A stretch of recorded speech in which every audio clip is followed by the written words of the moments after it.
facial. De seguro les va a gustar más porque ya es más dirigido hacia nuestra carrera, que es el sistema estomagmático.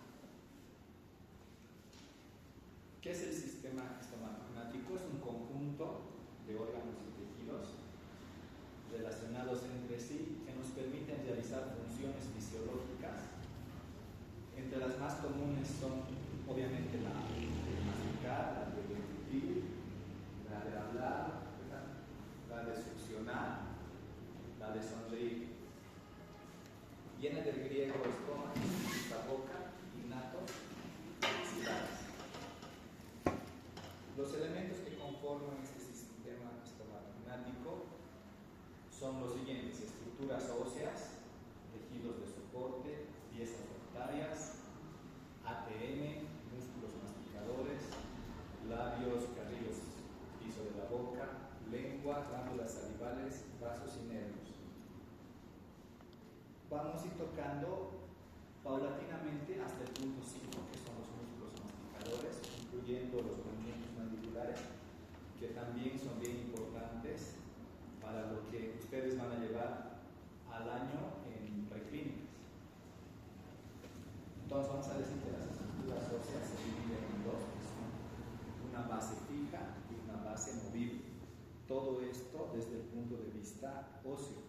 La base fija obviamente va a estar integrada por los maxilares superiores, donde encontramos los dientes conformando el arco dental superior, el hueso temporal, donde se encuentra la cavidad glenoidea, y el cóndilo del temporal.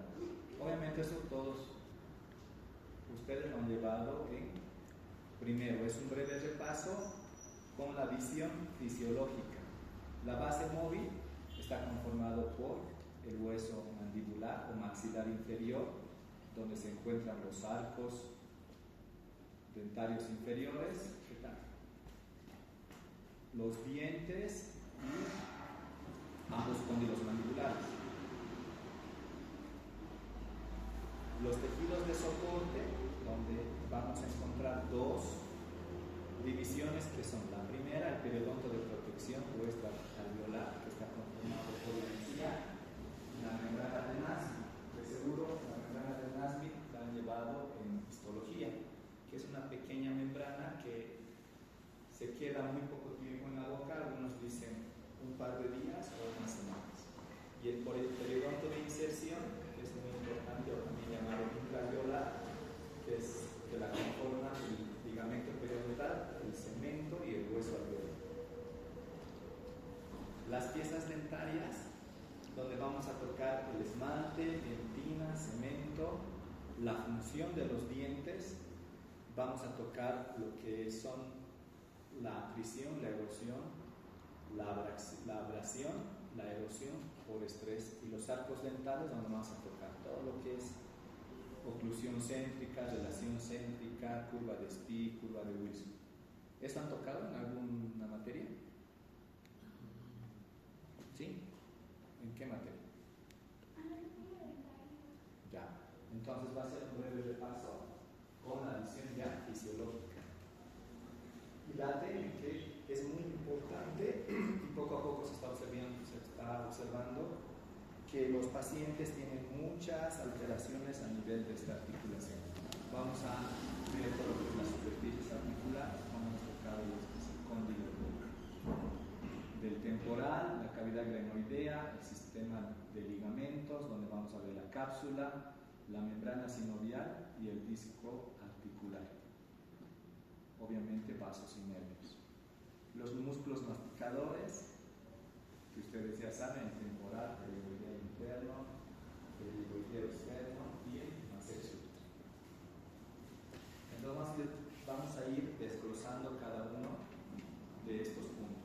Las estructuras óseas, como les dije, vamos a dividirla en una base fija y una base móvil, compuesta por los huesos maxilares superiores, los dientes, donde se encuentra el hueso temporal con la cavidad glenoidea, y el cóndilo del temporal o eminencia articular también, que se llama. La base móvil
exocranial en dos partes, ¿no? Una vertical, que la vemos por aquí, y otra horizontal donde se encuentra la apófisis cigomática. De esta apófisis se dividen dos salientes, donde es la longitudinal, que corresponde a la raíz longitudinal del cigoma y la apófisis, y otra transversal que es el cóndilo del temporal o eminencia articular. El cóndilo del temporal, ¿no?, que es convexa en sentido anteroposterior, se encuentra en esta parte, tiene una vertiente posterior que rige el camino del cóndilo del maxilar inferior. Por detrás de esta está la cavidad glenoidea de fosa articular, que tiene una forma elíptica con un eje que va de afuera hacia adentro y de adelante hacia atrás. Eso es bien importante. Está dividida por una cisura que no sé si se observa sobre aquí, que es la cisura de Glaser o tímpano escamoso anterior, y una porción articular que es más gruesa y una posterior que no es articular, que es muy delgada y no soporta presión. El hueso mandibular podemos dividirlo en dos: el cuerpo y las ramas ascendentes de la mandíbula o del maxilar inferior, ¿no?, donde en su borde superior se encuentran los procesos alveolares. Aquí vemos los procesos alveolares, pero ya sin piezas dentarias, ¿no? Los procesos alveolares conforman los arcos dentarios. En ausencia de dientes, estos procesos alveolares sufren colapso óseo, ¿no? ¿Por qué? Porque los dientes proporcionan algo bien importante, que es la estimulación y la nutrición del aporte sanguíneo, que llegan gracias a que los dientes están conectados íntimamente con la pulpa dental y el ligamento periodontal. Entonces, si no tenemos dientes, vamos a sufrir este colapso óseo. Las ramas ascendentes, que tienen forma triangular, donde podemos ver dos caras y cuatro bordes. El borde que más nos interesa son el borde superior, donde encontramos dos salientes conformada por la apófisis coronoides y el cóndilo de la mandíbula o cóndilo del maxilar superior.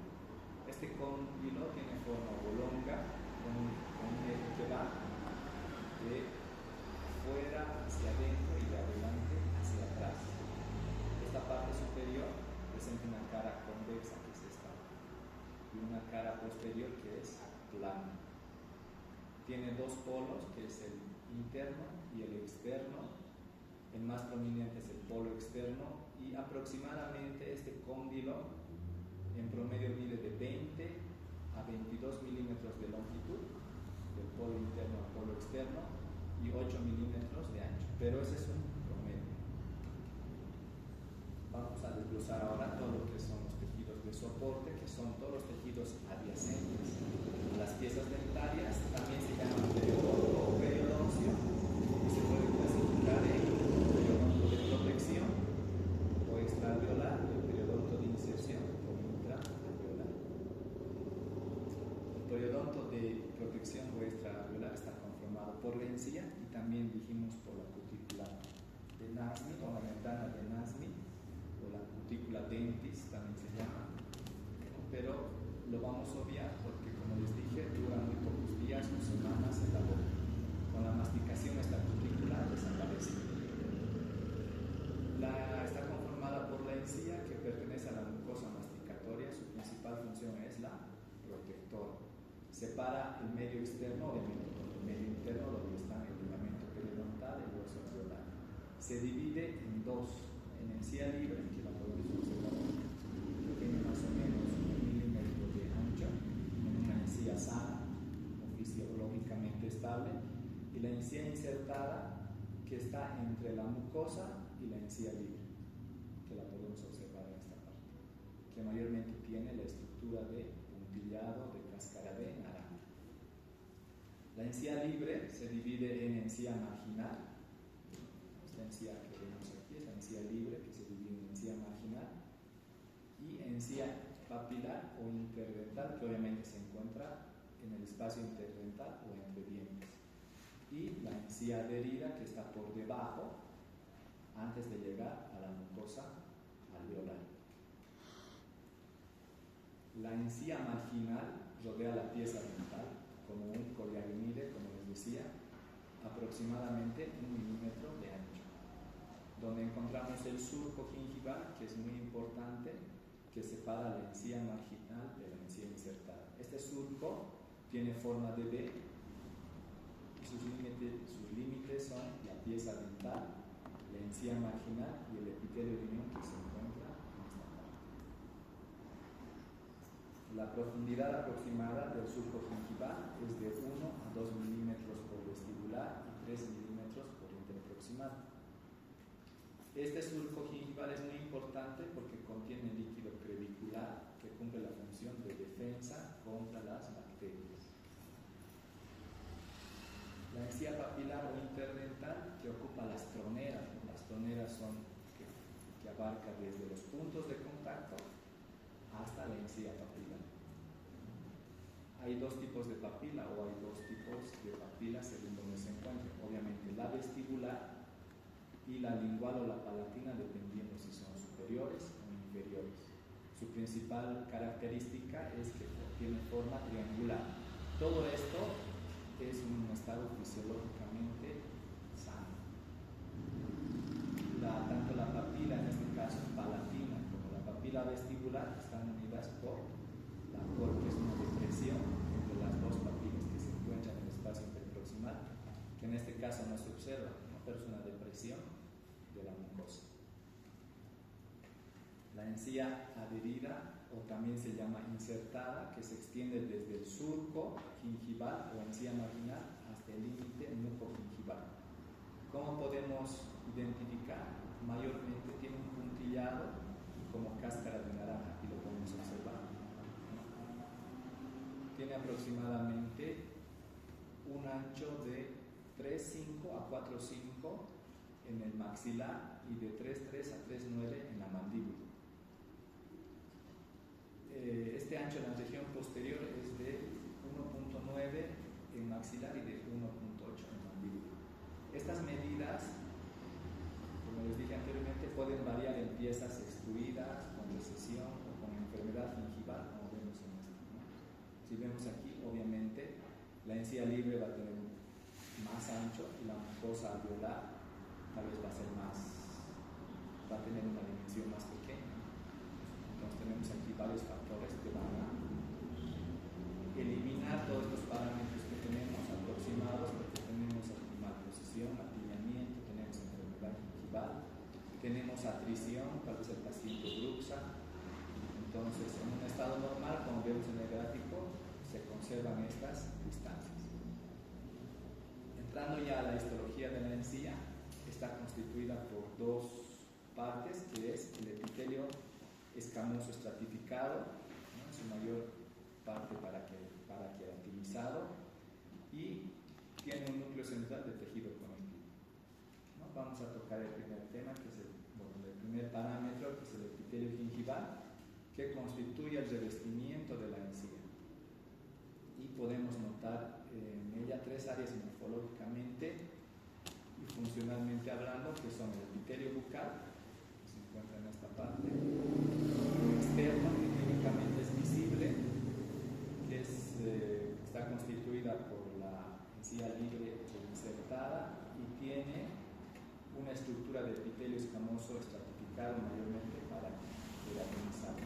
El epitelio del surco gingival, que es un epitelio escamoso estratificado no queratinizado, y del epitelio de unión, que es un epitelio escamoso estratificado de igual forma no queratinizado. ¿Cuál es la principal célula del epitelio gingival? El queratinocito.